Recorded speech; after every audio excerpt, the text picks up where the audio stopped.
প্রচণ্ড কাশির জন্য আর নয় ওষুধ আর নয় ভাবনা, বানিয়ে নেব একটা টোটকা ওষুধ আমার নিজেরই জন্য। তো এখানে আমি নিয়ে নিয়েছি কিছুটা মধু আর নিয়ে নিয়েছি তাল মিশ্রি দোলালের, আর এই তুলসীর পাতা। তুলসীর পাতাটাকে ভালো করে ধুয়ে পরিষ্কার করে নিয়েছি। তুলসীর পাতাগুলো ধুয়ে পরিষ্কার করে দিয়ে দিলাম।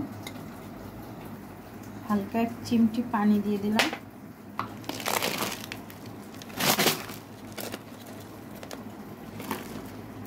অল্প একটু তাল মিশ্রি দিয়ে দিলাম। এই তাল মিশ্রিটা দিয়ে আর এই পাতাটা দিয়ে সুন্দর করে আমি ছেঁচে নেব।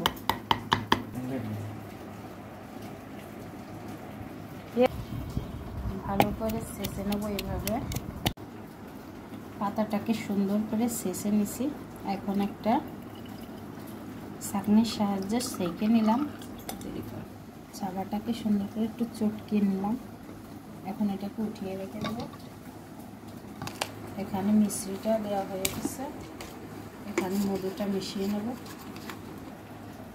1 চামচের মতো মধু দিয়ে দিলাম। এবার আমার একদম টোটকা ওষুধটা রেডি হয়ে গেছে। এটা খেয়ে নেব। এটা কাশের জন্য কিন্তু এভাবে যদি 3 দিন 2 বার করে খান, কাশ এমনি পালিয়ে যাবে। ওষুধের কোনো প্রয়োজন নেই। কাশির টুস্কা সিরাপ হয়ে নেওয়া খাচ্ছি না, নিজে টোটকা সিরাপ বানিয়ে নিলাম। আপনারা এভাবে বানিয়ে নেবেন, আর এটা খেলে খুবই উপকার পাবেন। আপনাদের সাথে শেয়ার করলাম। আল্লাহ হাফেজ।